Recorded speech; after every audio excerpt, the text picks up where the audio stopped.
welcome to Diagnosis Burger, and today we're cooking the Cowboy Burger.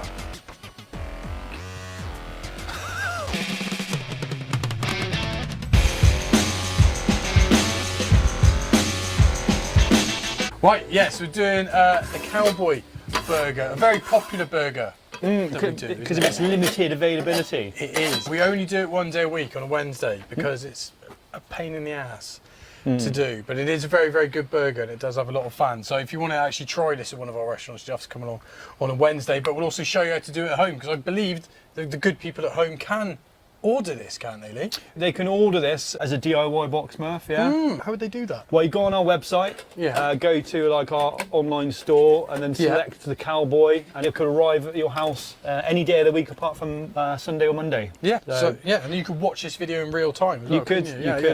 And we provide you all the things you need to make the Cowboy Burger. I just realised I've left the jack cheese over there. So, we've also got beautiful assistant Alan. Thank you, Alan. I'll need more than that.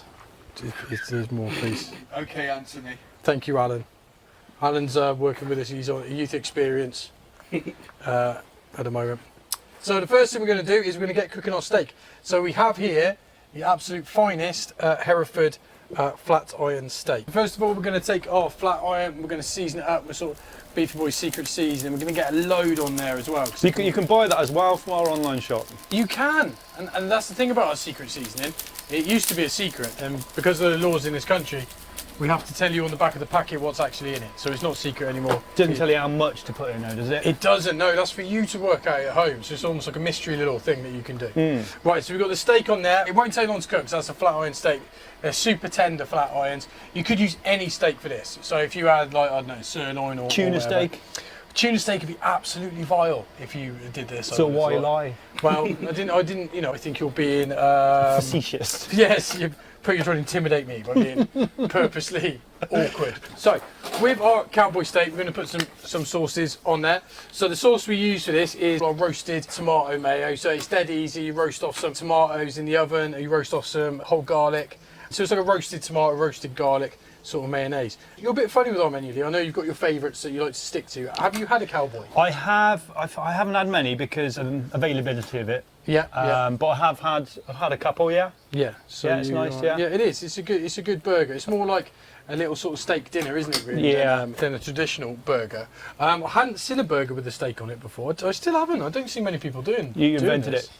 Well, you know, that's for the viewers at home to decide if we did. But I haven't seen many other people doing it. So I think we could claim that one. Right. So we're going to give our steak a little quarter turn. If I'm cooking a big steak, I ain't too worried about giving it a quarter turn. So if you're cooking a small steak like this, it ain't going to take very long to cook that because it ain't very thick.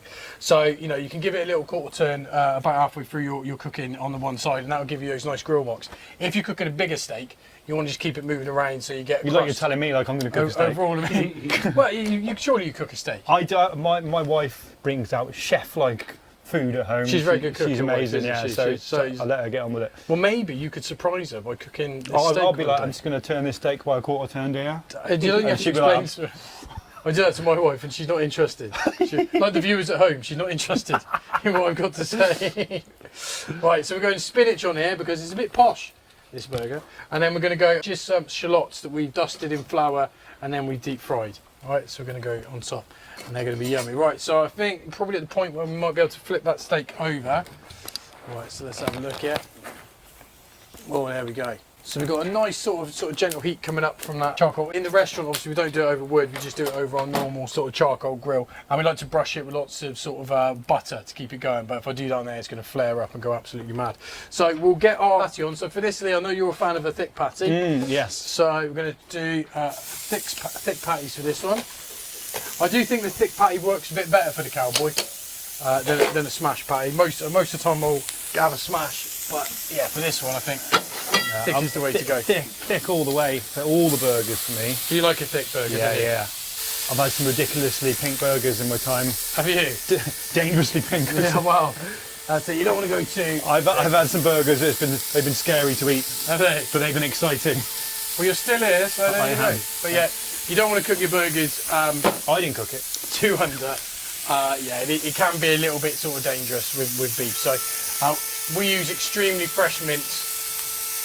So we like to keep them blushing a little bit, but we do want to cook them to a safe temperature. Right, we're going to flip these over.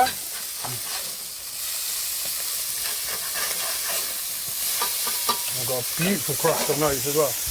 Right. These in there, Matt. So obviously you're a fan of steak, Lee. Yeah. What's your favourite steak to have? Whatever steak my missus orders for me.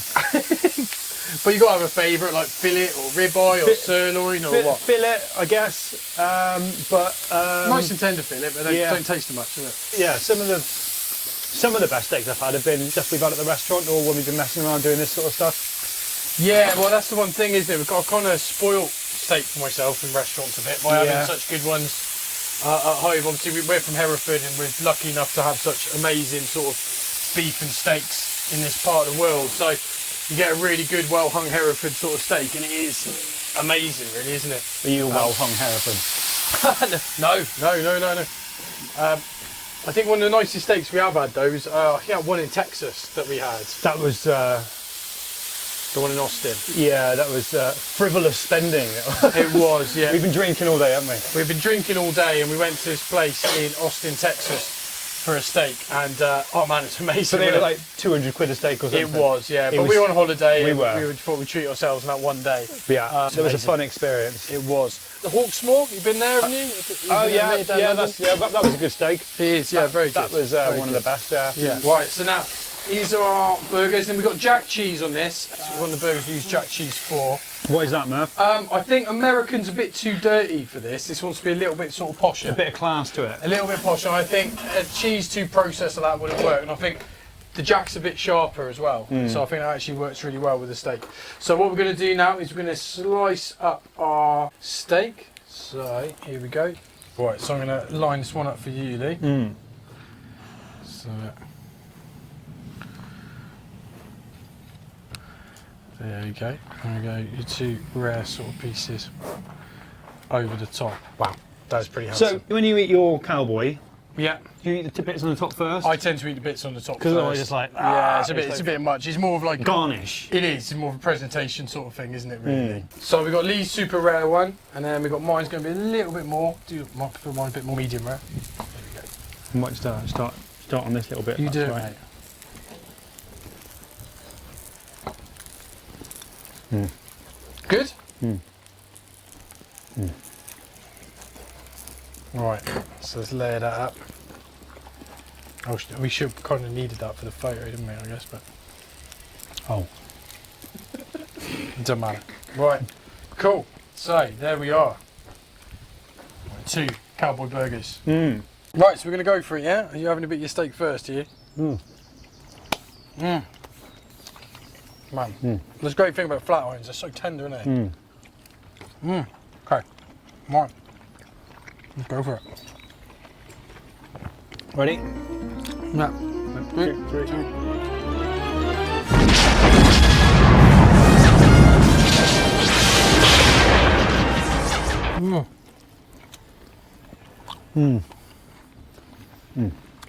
That's good. That's a good burger, isn't it? There's a lot of prestige to this burger. It is. It's a premium. It's a premium product. Right. Wow. If the only way to make a burger better is to put a steak on top of it, really. So, if you guys want to try this at home, if you order a DIY box, we'll send you all the stuff to do it. I guess you could go shop and try and cobble it together yourself, couldn't you? But you could. But why would you bother, you know? It's all there. It's easy for you, isn't it? Yeah, or come in the restaurant and order it on a Wednesday. That's easier. Ladies and gentlemen, the Cowboy Burger. Thank you. You got some shit in your face. Yeah.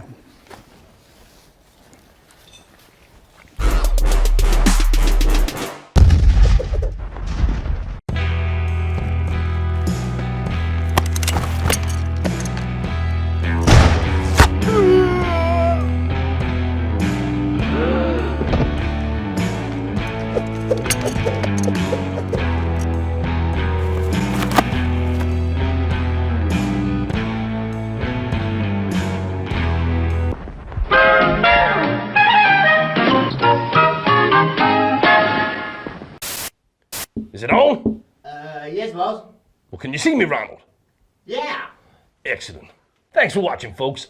I'm Tommy, and when I'm not chasing the Beefy Boys in person, I'm following them all over YouTube. You can too. Just subscribe here. Don't forget to like, share, and leave a comment. Oh, God damn it, Ronald! Sorry, boss.